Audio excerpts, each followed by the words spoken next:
Yes, your comet will cause cosmic disruption, and I will suddenly be proved to be a black hole! Shakespeare was reasonably good. I'm going to show you guys the coolest thing. Well, not Lord of the Rings. The second coolest thing. No, third. You've got to get Star Trek in there too. The OED is the biggest, bestest dictionary in the world, and no, by the way, you will not find bestest in there. How much time can we spend wallowing in this before our families call people thinking we need mental help? And then it's this porcelain Victorian doll, and it's so lifelike, and you're like, oh, it's so cute. Am I revealing too much about myself? I'm interested in the first paragraph and the last paragraph. And there's also some stuff in between. I always think of Sweet Valley High. They're formulaic. You don't all gather secretly at midnight to discuss? And everything is perfectly clear. 3 points, right?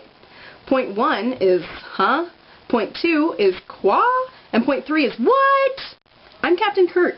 If you sit there, you're just hiding in the corner like one of those characters that dies in the beginning episode. It's fairly obvious what's going on here. Or it's not obvious. Or something. Set aside all of the ooh for a minute here. Repress Mulder, be Scully. Pick another novel. Bella. You see the word Bella over and over again, and it becomes more than just a name or a symbol. Pick someone more normal. Edward. Vampire attack? Oh my gosh, Robert Pattinson's gonna show up. It's gonna be the sexiest chapter ever! Sure, people might get shot, but we're pretty sure that they're the bad guys. And that they deserved it. And that the good guy that shot them is good looking. And brooding. But that would suggest that there are connections between the texts on the syllabus. And that's a very dangerous road to go down. It's ingenious for its time. Like, you are a genius. For a 4-year-old. Come on, focus! We all know the first hour of Lost is just an annoying clip show anyway.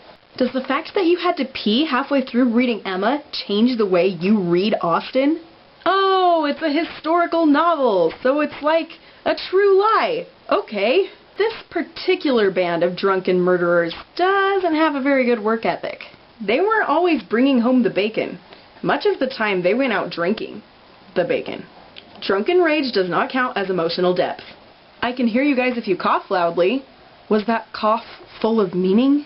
Kill off his characters? No! He doesn't do that. He sends them all off into a magical land called Narnia, and it continues on and on until everything works out. And there is hand-holding.